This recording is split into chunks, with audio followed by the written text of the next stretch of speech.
Hello everyone, James Martin here. Welcome back to a brand new video. I'm here to help you filmmakers not only make your movies better, but also to help you succeed in your career. Today I want to cover a very important discussion, which is, should you be using storyboards or shot lists? What are they? What's the difference? Which one should you be using? Because really there's a place and a purpose for both of them. So a storyboard in its simplest form is a bunch of, well, boards or pictures that convey the visual aspect of your story. Typically, you're going to have a panel or a picture, and each picture sort of represents a shot. And you can even have multiple pictures represent the same shot. Essentially, this gives a very visual aspect to your story. And often you can even use this in sort of like a previs. If you want to know about previs, let me know down in the comments and I'll make a video about that. So the storyboard is meant to sort of give you a visual aspect of what your movie is going to or could possibly look like. A shot list is exactly what it sounds like. It is a list of all your shots. It's not meant specifically to give you a visual idea of what your movie could possibly look like. It's meant to just write out what these shots are. This is important for scheduling. This is important for blocking and to understand what we need to do when we're shooting. Okay, think of this like a checklist of the shots, okay? So we just shot your wide shot, boom, done. We just shot the close-up, boom, done. And you just check mark which ones that you have to do. So as you can see, they're very different, but both of them play a very crucial role. Now, you might have heard of different people, like Werner Herzog, for instance, has mentioned that storyboards is, and I quote, of the coward. I kind of disagree with that in a certain way, but I'm going to explain to you what that means. Because storyboards, in my opinion, aren't really that bad. Again, they serve a place and a purpose. Often storyboards, you know, a lot of beginner directors, they like writing these really big fancy storyboards, and it's like, that's what this is going to be, and these are going to be the shots we're going to do, all this kind of stuff. The point of a storyboard is it's meant to give you an idea. It's meant to give you a starting point, but it's not meant to be the final movie. So as you're starting out, you're just getting an idea of what the story is becoming.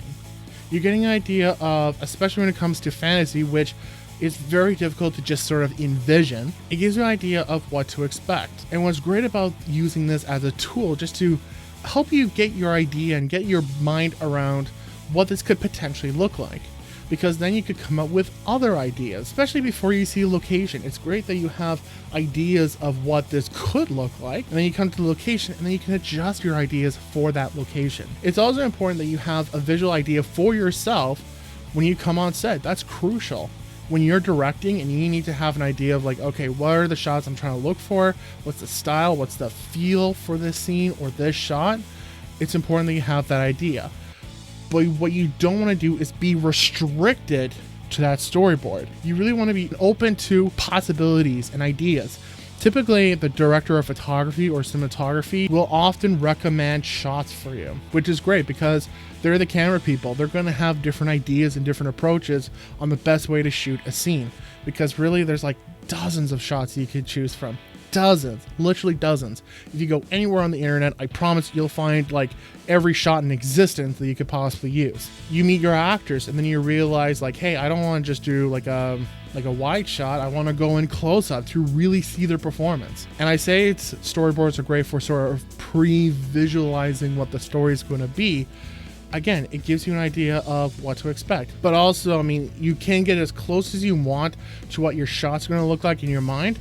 You'll never be able to recreate them, especially with a couple pictures. But that's fine. It's meant to give you a taste, just a starting point. But again, don't let those become your shots. Let your imagination run wild and be free to come up with ideas, you know, several days, a week before you shoot, even the day of. Mind you, you don't want to be all crazy on the day of, because if there's organization, if everyone's prepared to do, you know, a certain plan, you want to make sure that you stick to that plan within reason. But make sure you're also flexible. So what I mean by flexibility, often this even comes down to logistics. Often, and especially, listen, if you want to be a really good director, you should understand how to adjust your shots on the fly. And it's super hard. I get it. I really do. But it's important because let's say you're running out of time, okay? Because every time you do one shot and then you set up for another, that takes up time. And especially if it's something complex, that's going to be really difficult. So what can you do? Well, often you can scratch out shots. You could do that, unfortunately, but You know, when it comes to time and money, you got to make a sacrifice somewhere. What if it comes down to combining shots?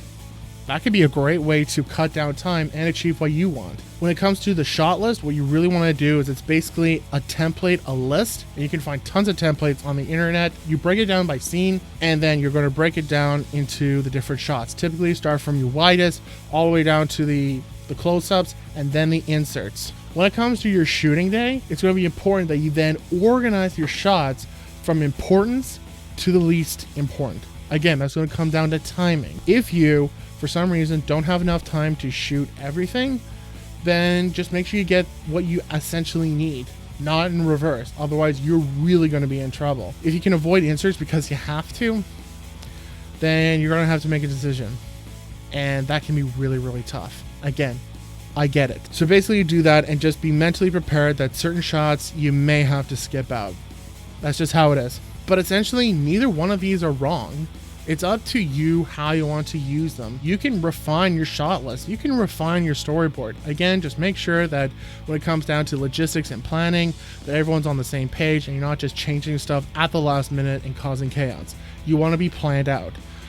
But while you have the chance, while you have timing, get an idea or get a taste of what your shot's going to look like. And the great thing about the shot list, it doesn't give you the restrictions of a visual component compared to a storyboard. So in a shot list, you could say a wide shot. And you might have an idea of what that wide shot might look like, but then you come to set and you're like, you know what?